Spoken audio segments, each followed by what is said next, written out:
This pose I'm sitting in, Virasana, is a pose I do every day, and not necessarily in my yoga practice. Just sitting with your knees bent, your toes reaching back is a wonderful way to stretch the quads. And for those of us that have had some knee injuries, it's really important to do a variation of this pose. And in yoga, we have a lot of postures that allow you to get hip extension, which is really important for addressing tight quads. As you can see, I have a lot of props here. You can use a bolster. I'm sitting on blocks. If you have them, grab them, a strap, and a chair. So join me by lying down for our first poses.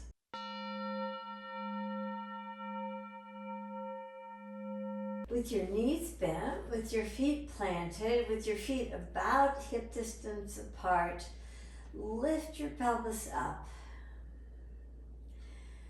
and draw it down.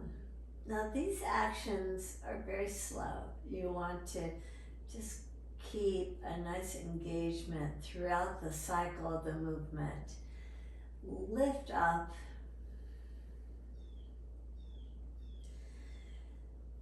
and draw it down.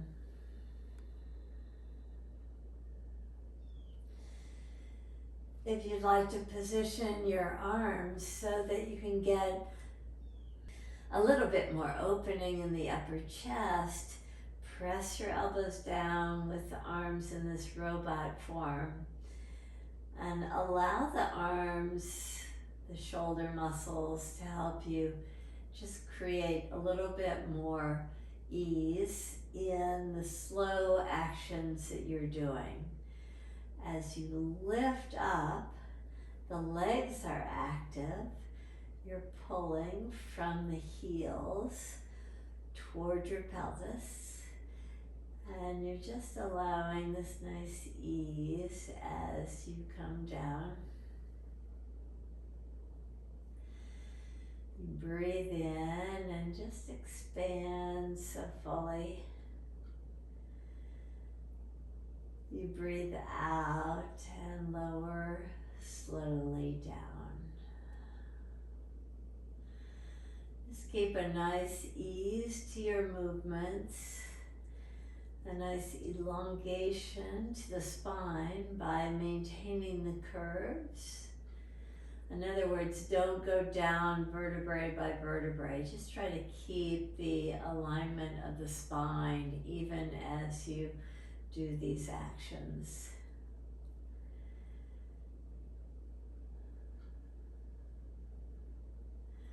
Do 3 more, very slow, at a pace that works for you. Keep drawing the heels toward your heart.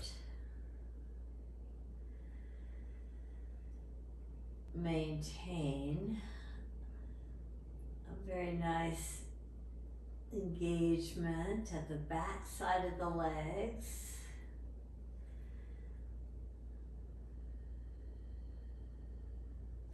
You might feel your glutes working nicely.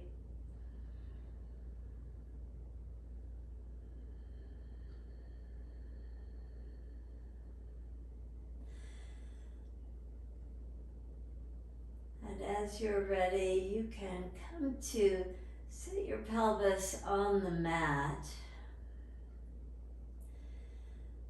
and take your right foot just to the outside of your left knee. Draw your right knee nice and wide so you open the hips. For Virasana, there's a lot of preps that we can do. Certainly stretching the front side of the thigh helps, but also just opening the hips like this, threading the needle pose does. You can release your right foot to take your left ankle to the outer right knee. If you want to give it just a little coaxing here, you can take the hands right to the top of the thigh And just move the left knee back away from your heart. Try to keep your left foot very active in the actions here. Release your left foot down.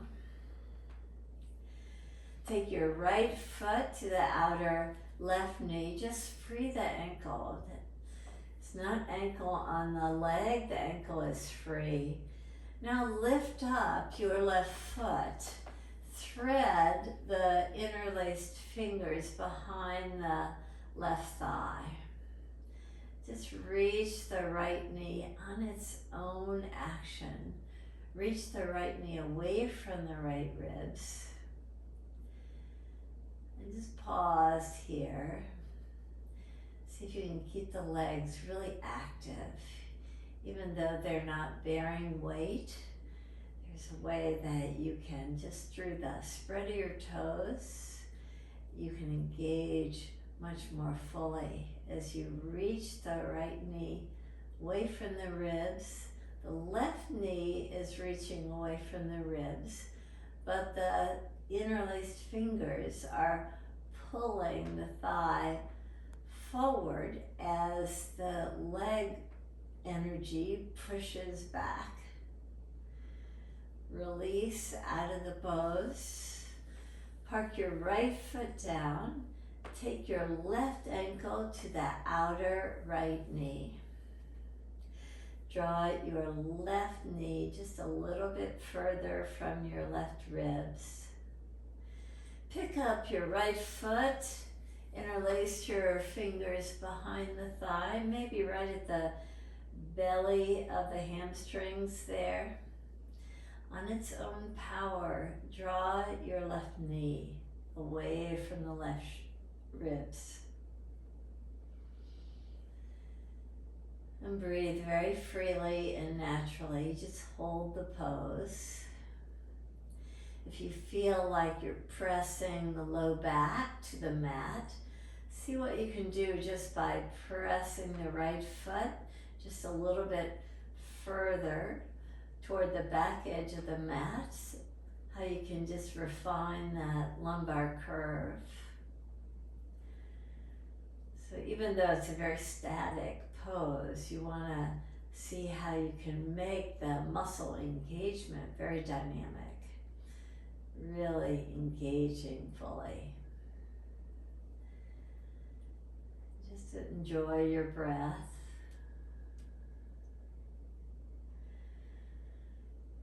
You can release your right foot down and the left foot. Now take your right knee to the outer left knee again. Take your right ankle to the outer left knee again.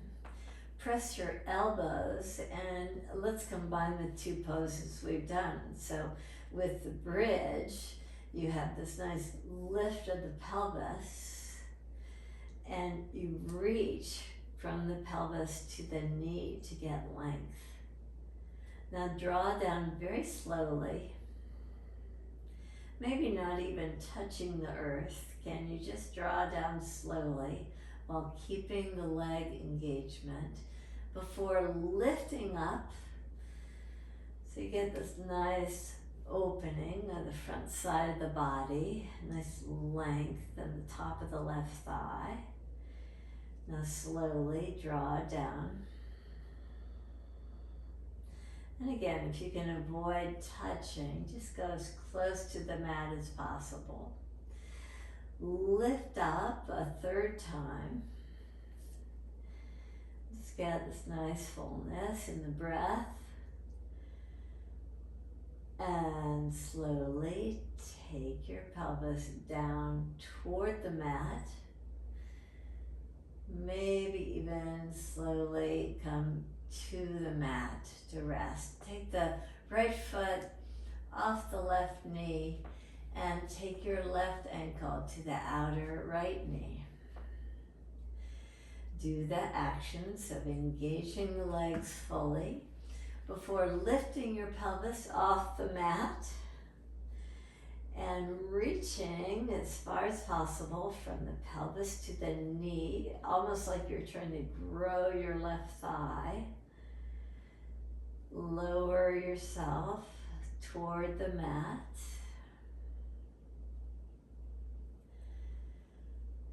Lift up. In some practices, they like to take the arms over the head on the lift up. If that works for you, by all means, do whatever variations appeal to you. I like this variation because it gives a nice fullness to the upper chest.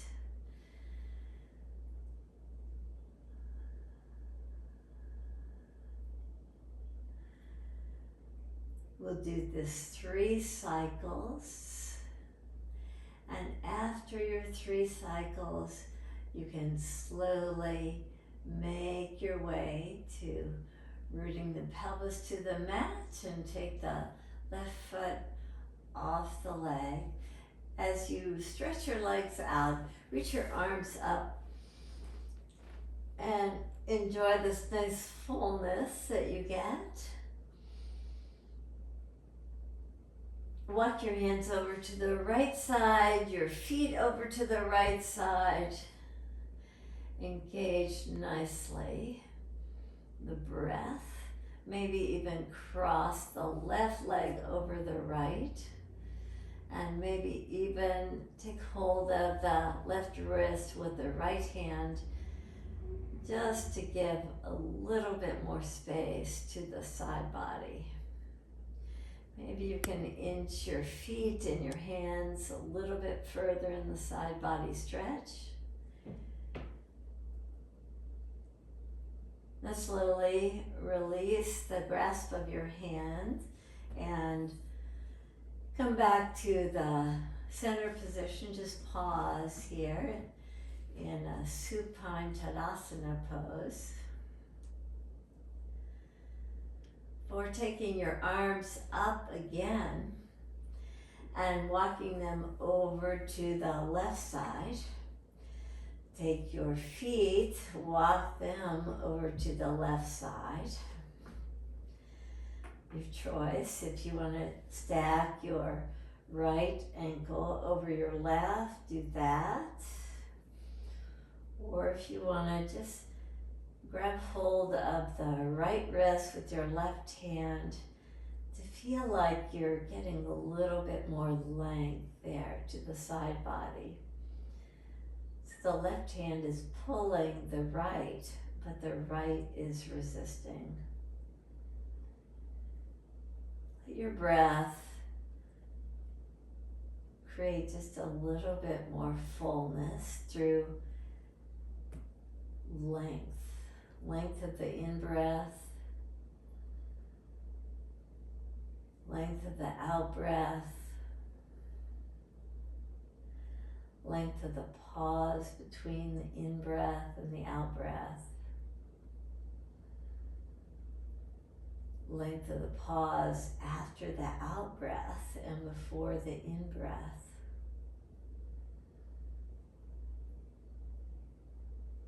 Now release back and make your way to standing.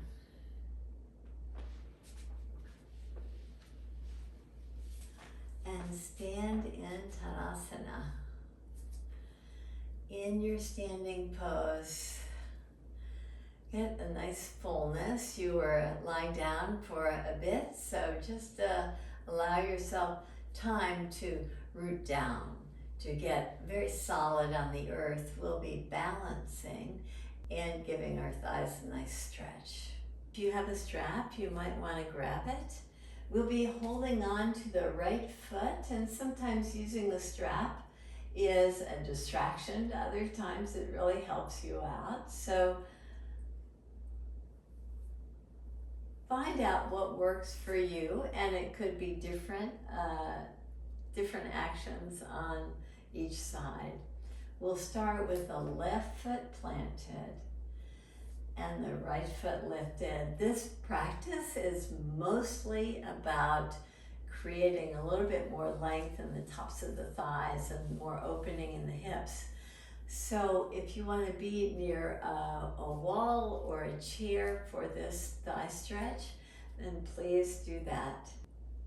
It's more about the hip opening and the quad stretch than the balance. So with the left leg weight bearing, lift your right foot up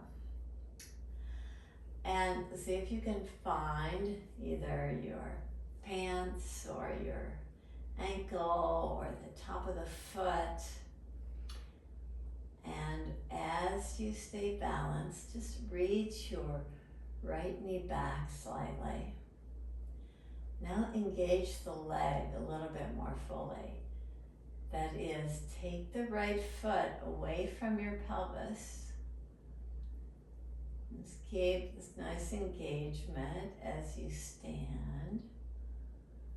Stand tall. You can release your right foot whenever you feel ready and come back to Tadasana.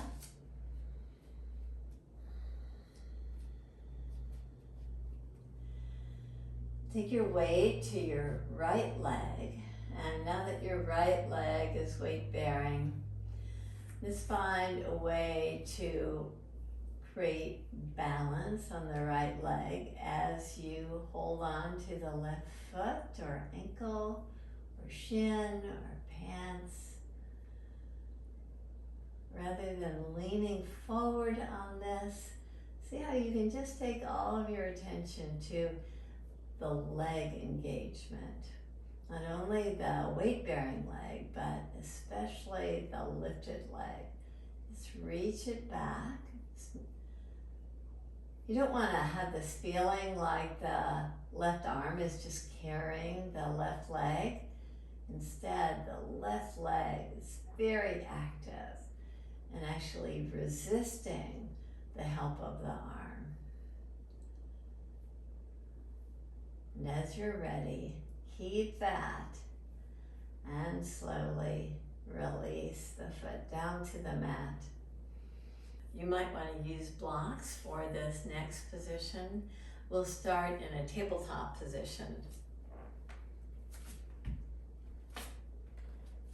I like the blocks on their tallest height.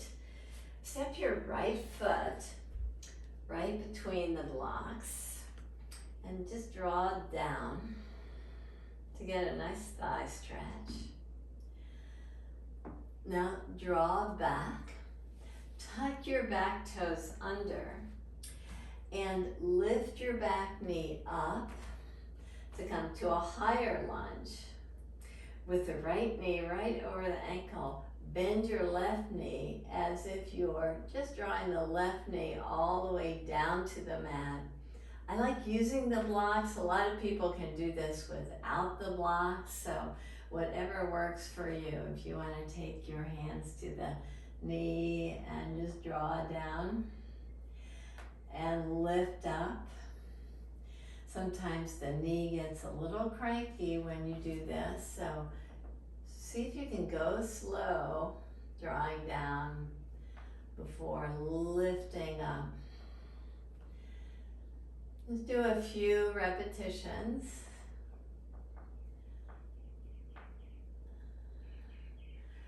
Before taking the left knee down, come back to Virasana with your toes tucked under in this version.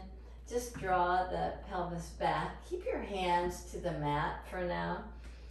See if you can just work your ankles slightly with the toes tucked under. Just draw your weight back toward your heels.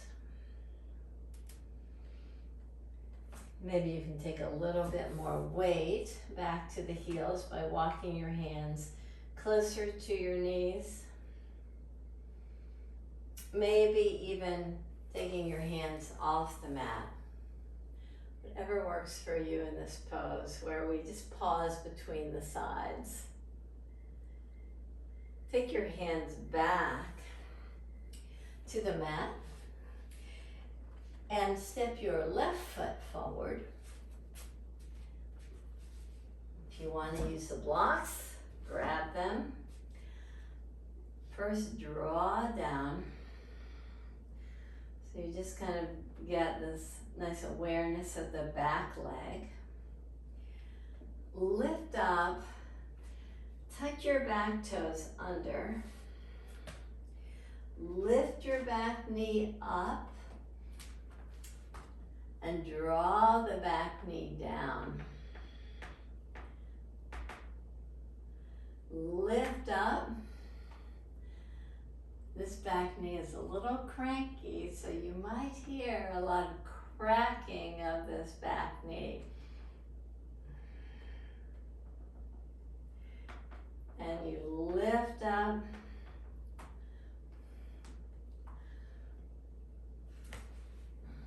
And draw down.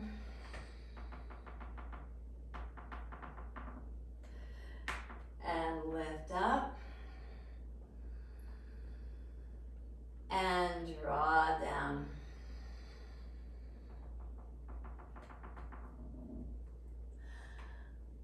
And come back to tabletop position.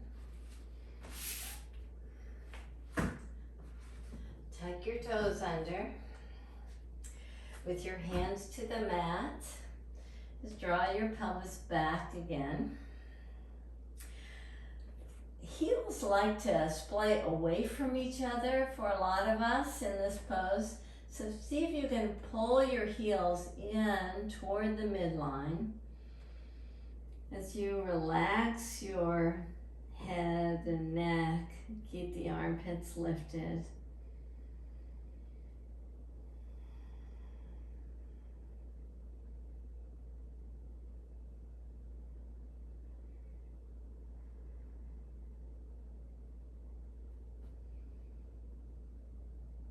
Come to downward facing dog. And in downward facing dog, you might want to just pedal your legs a little bit to get a little bit more awareness of the full back side of the legs.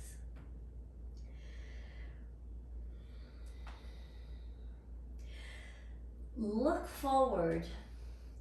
Take your right hand more to the center so that you can take your right foot to the outside of the right hand.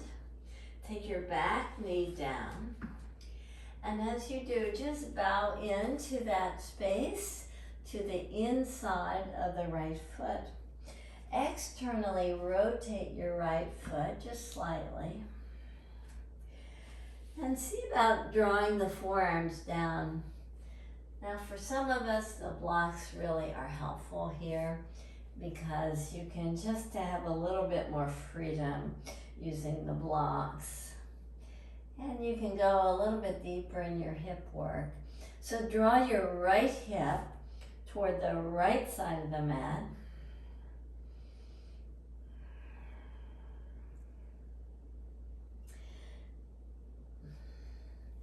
And see almost as if you're kind of making like little hip circles in this action.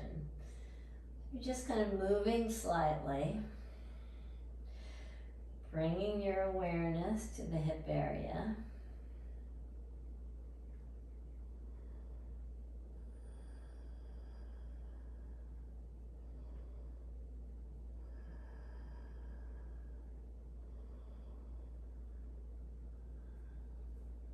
Come out of the pose as you're ready to step back to downward facing dog. Just pedal your legs.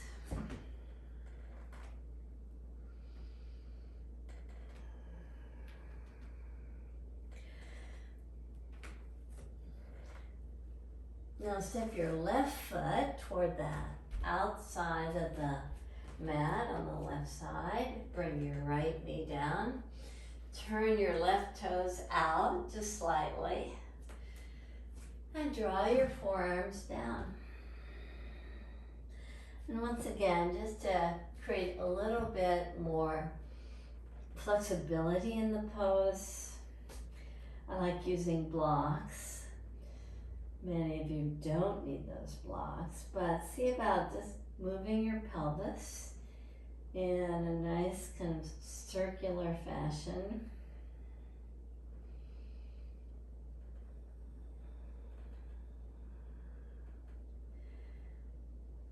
You may feel the inner thigh muscles.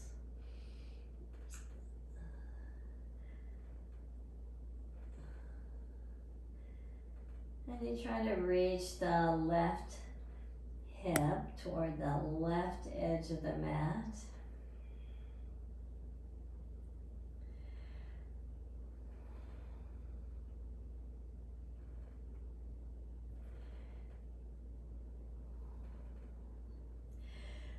Make your way back to downward facing dog, pedaling the legs again.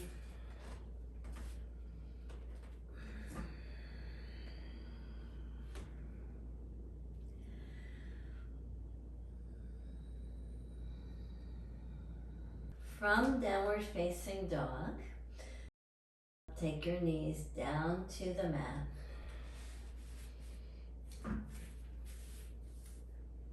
I know my knees like a little padding when the back foot lifts for a thigh stretch.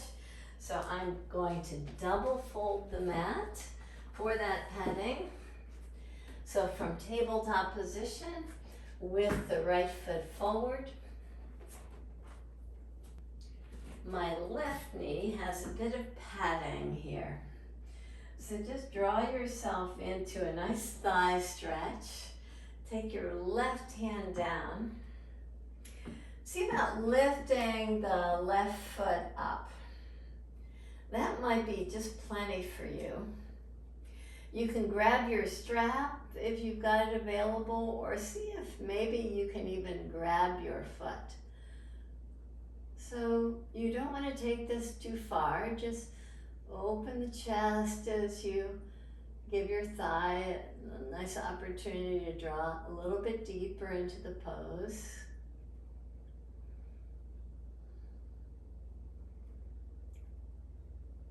Release your left foot and back to downward facing dog.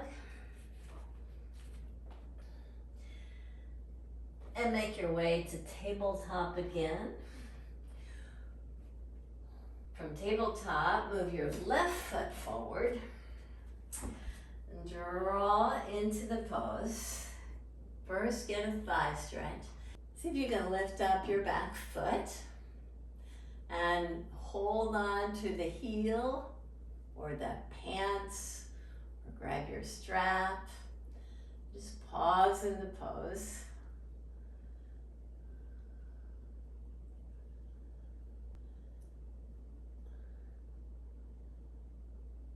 And release out of the pose. Come back to downward facing dog. Pause there. Take your knees to the mat. I'm going to keep my knees padded. Take your hands to your low back and just open your chest. Hug your elbows in, get this nice fullness, and release. Release by taking your pelvis back to your heels and sit tall.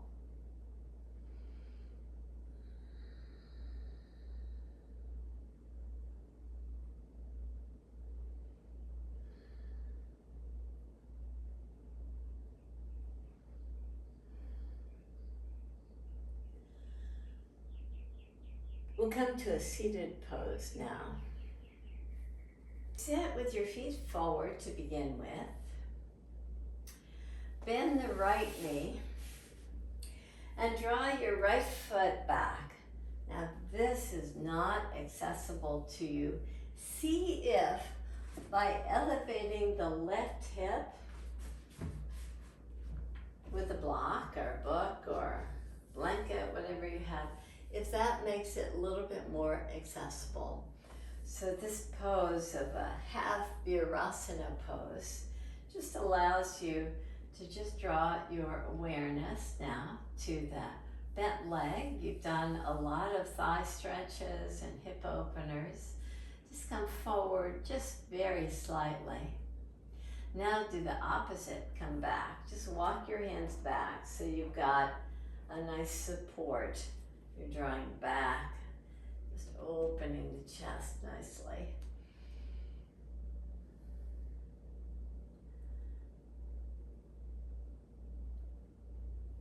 And lift yourself up. Straighten your right leg, come back to Dandasana.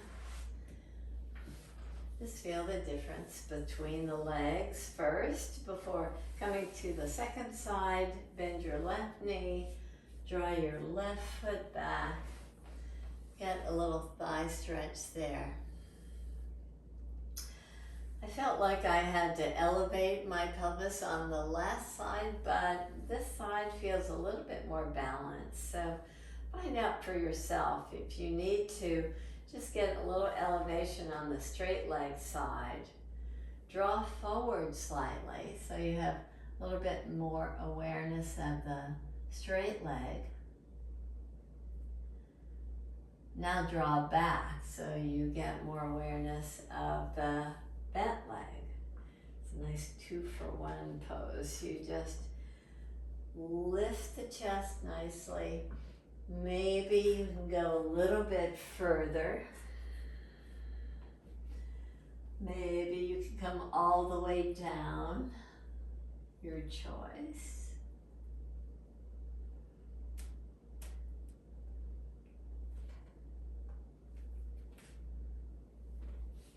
You can lift out of the pose as you're ready. Now we'll come to Virasana, the full pose. Virasana, or hero pose as it's called, we've been working toward, and I'm very proud to be able to do this after an injury. I've been working on it for 6 years, but by doing these thigh stretches and hip openers, it's really helped me slowly come back from a pretty serious injury. So as you draw yourself into this pose, a lot of times you feel a lot of tightness in the knees. I'm just pulling the skin from the knees back toward the pelvis, and that allows a little bit more freedom there. But if you're still feeling that tightness, by all means, you have to elevate yourself a little bit more than you were. So come to what feels comfortable for you with a little elevation where you're not feeling any tightness in the knees. And sit tall. Your knees are directly forward of the pelvis. Your toenails are all pressing. Heels are right outside of the pelvis. And you're sitting tall and slightly forward on your sits bones. Virasana, hero's pose. You are a hero. Believe me, after 6 years of working on this, I feel like a hero. Now, if you'd like to go a little bit deeper into this pose, a supine pose where you're lying back, which we just got a glimpse of with one leg folded. You can use your hands as support, or there's a way to use a bolster and a chair, and I'm going to try that. I'm sitting on a block, and I've turned my chair upside down to support a bolster so that I can stay in this pose a little bit longer. Now, this is not for everybody. This might be way too easy for you, so you might want to go a little bit deeper. But in order to stay in the pose, this allows just a nice, gentle approach to Supta Virasana.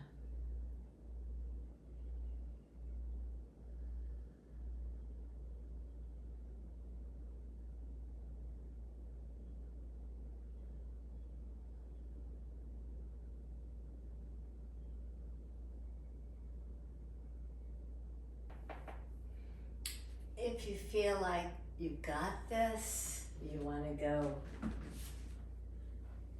a little bit deeper. If you feel like you can go a little bit deeper, you can get the support of the bolster, maybe even using your blocks to elevate the bolster. But find a way that you can customize the pose in order to stay in the pose.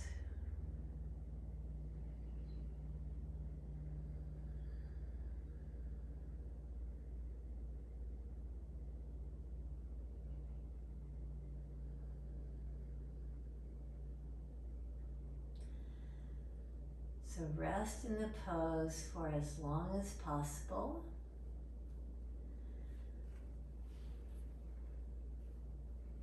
Before coming to Savasana. It can be a supported Savasana. Just give yourself this opportunity to pause, to reflect, to find ease.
Thank you for the opportunity to explore Virasana, this hero's pose.